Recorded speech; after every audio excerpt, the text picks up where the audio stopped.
ओम शांति। आज 9 सितंबर 2022 के ईश्वरीय महावाक्य सुनते हैं। आज बाप दादा क्या कहते हैं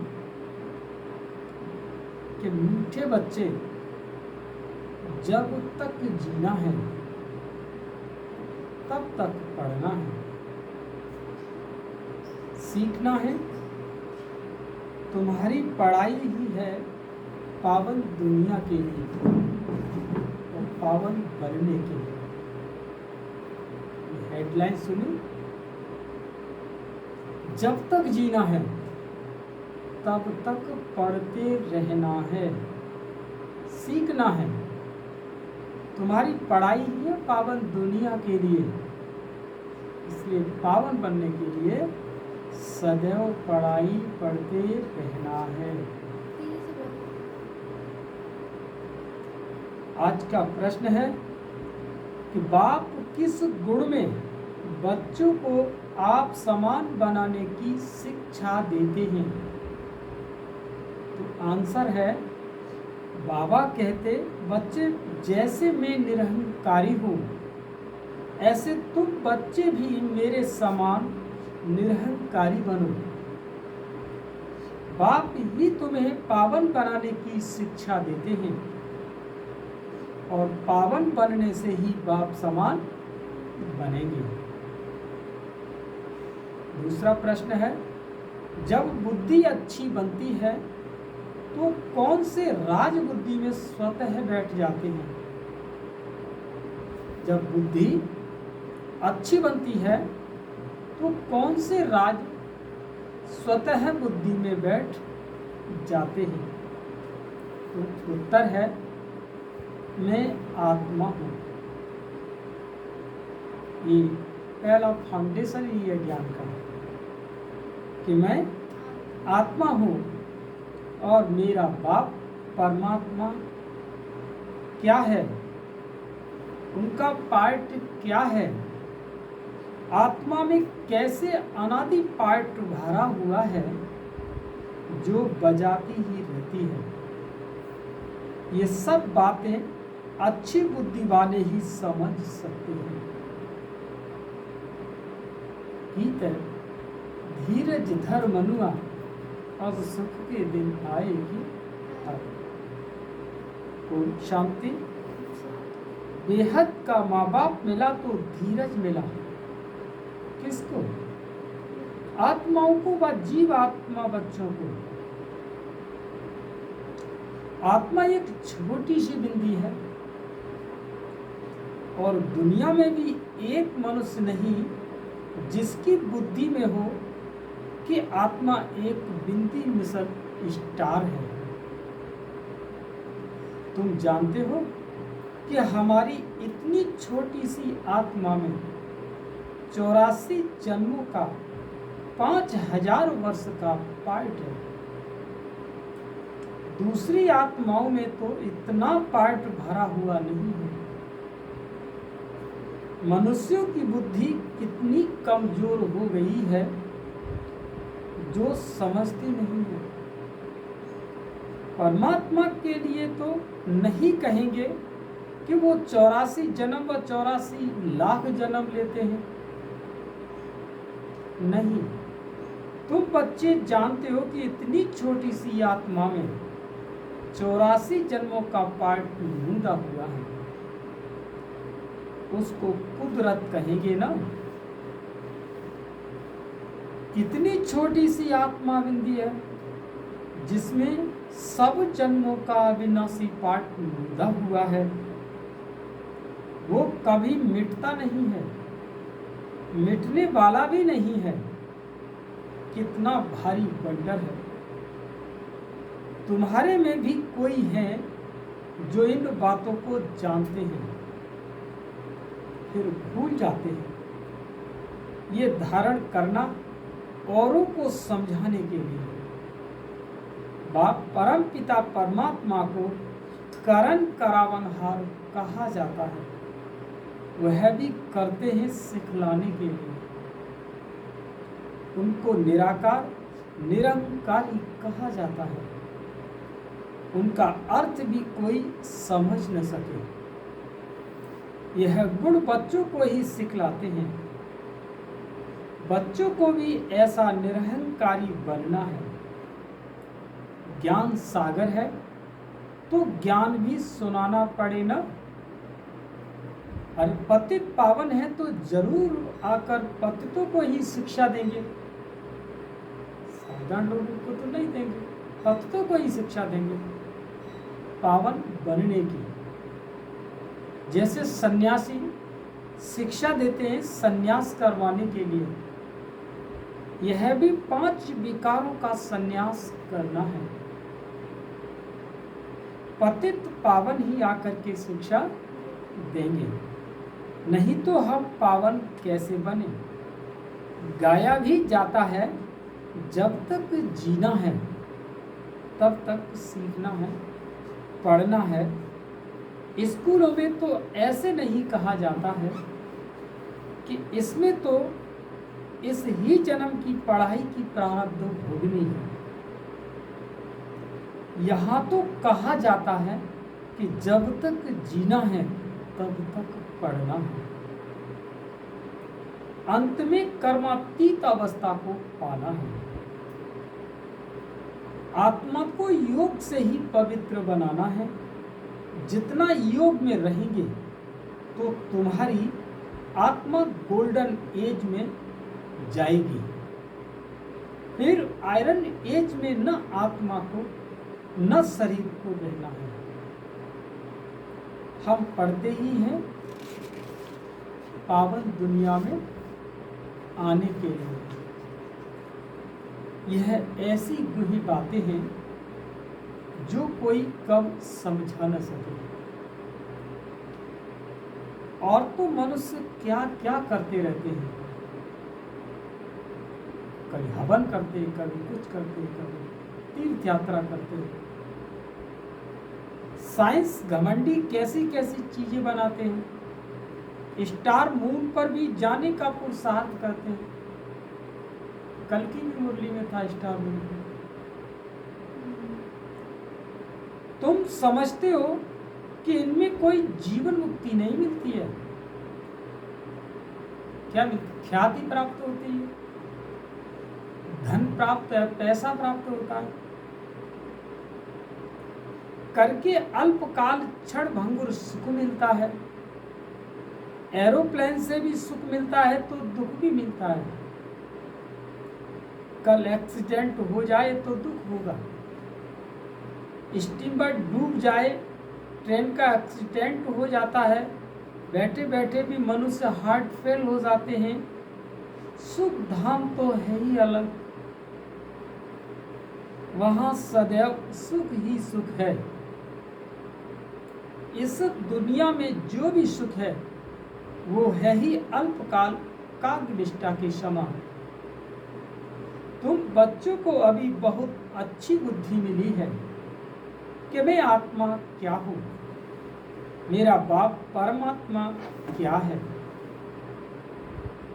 उनका पार्ट क्या है और हमारा पार्ट क्या है। सारा बुद्धि में राज है। तुम बच्चों में भी सबके 84 जन्म नहीं कहेंगे। सब थोड़े ही सतयुग में इकट्ठे हो जाते हैं, इसीलिए सबके पूरे 84 जन्म नहीं कहेंगे। चंद्रवंशी में भी पिछाड़ी तक आते रहते हैं, वृद्धि होती जाएगी, जन्म थोड़े होते जाएंगे। यह विस्तार की बातें हैं। बुढ़ियों को पहले अल्फ बे पक्का कराना है। अल्फ माना बाबा और बे माना बादशाही। यह तो बिल्कुल राइट बात है ना।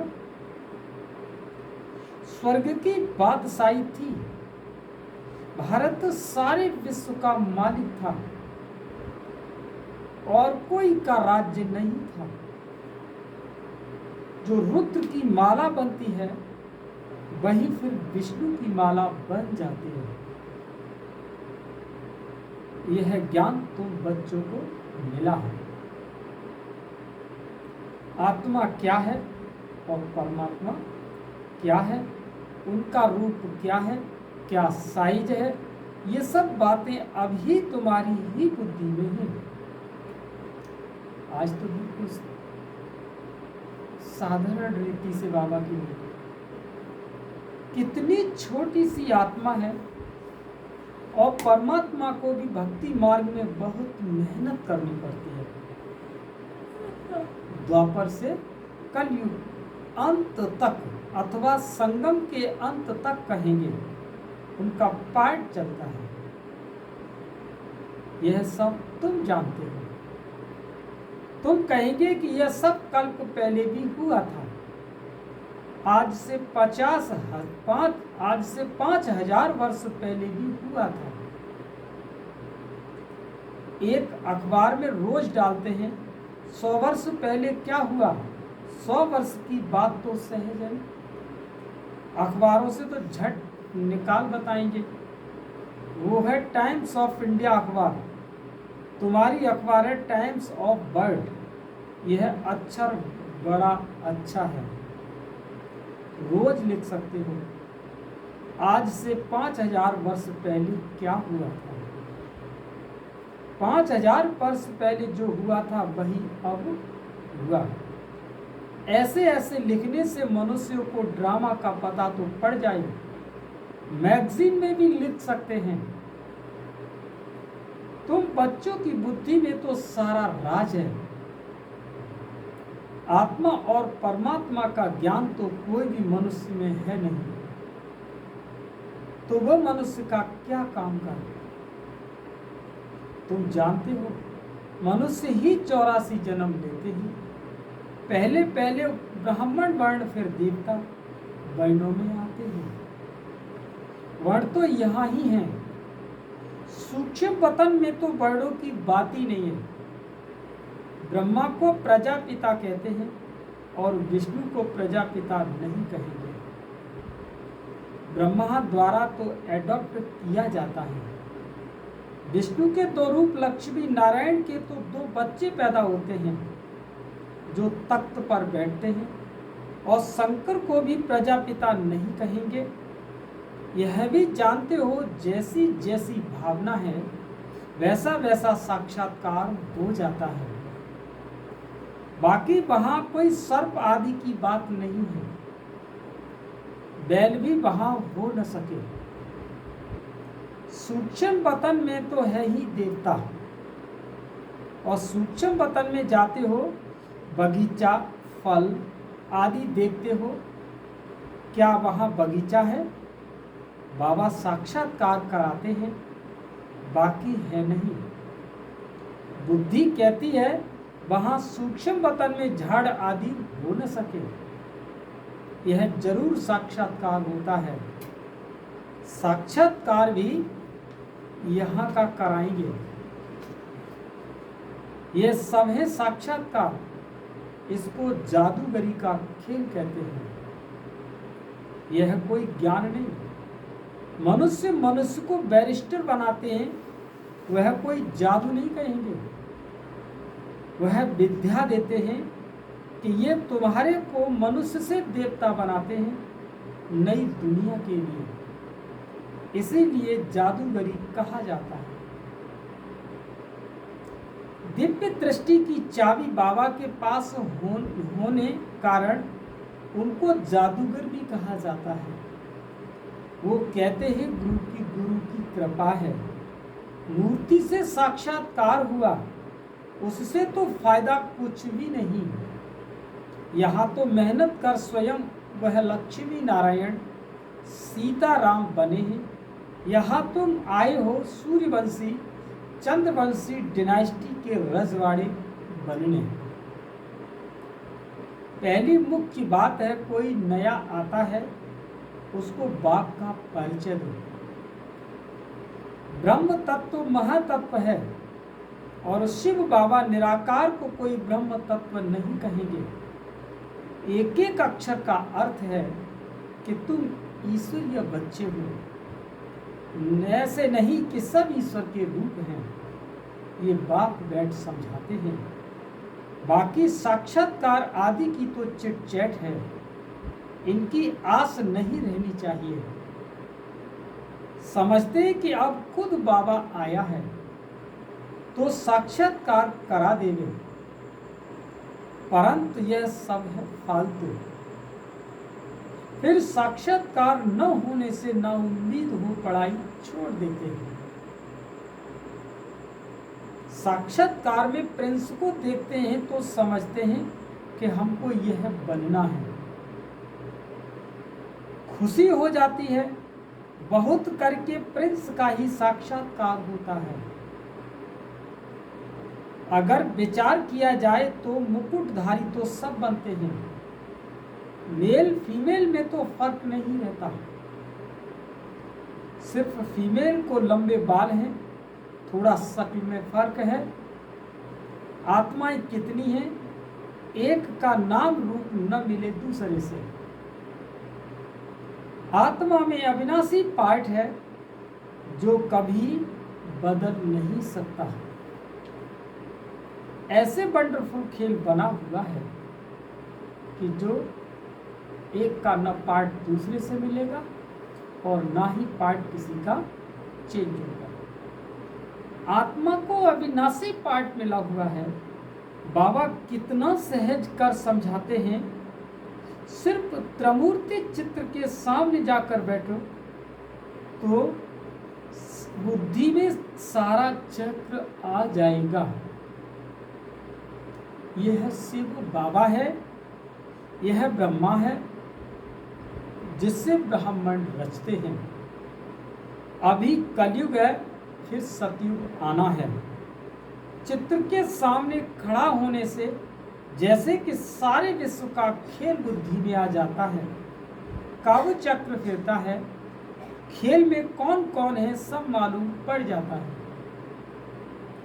रोज चित्रों को देखते रहो, विचार सागर मंथन करते रहो। ये नर्क है, ये स्वर्ग है, यह संगम है, कितना सहज है। रोज प्रैक्टिस करने से बुद्धि में रोशनी आ जाएगी। लक्ष्मी नारायण राधे कृष्ण के लिए भी लिखो। ब्रह्मा द्वारा सतयुग का वर्षा मिलता है। लक्ष्मी नारायण को ये प्रॉब्लम कैसे मिली? जरूर संगम ही होगा। जब ऐसे कर्म किए हैं, अंतिम जन्म में पुरुषार्थ से उन्होंने यह प्रारब्ध पाई है। ऐसे ऐसे ख्याल बुद्धि में आना चाहिए, फिर चित्रों की भी दरकार नहीं रहेगी। अभी नए नए बच्चों को चित्रों के माध्यम से समझाते हैं और फिर इन चित्रों की दरकार नहीं रहेगी। बुद्धि में सारा राज आ जाएगा। फिर इन चित्रों से फिर दिल रूपी कागज पर उतारना है। बाबा सेंटर्स के बच्चों का मुख खोलने के लिए युक्ति बता रहे हैं। चित्रों को देखते रहो, अंदर में बोलते रहो और रचना के आदि मध्यंत का राज जानना है।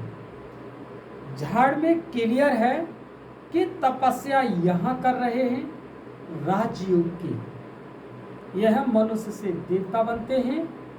फिर भक्ति मार्ग कैसे शुरू होता है? जो जो जिस जिस धर्म में हैं उसमें फिर आ जाएंगे। कितना सहज है, उन पर भी समझाना है।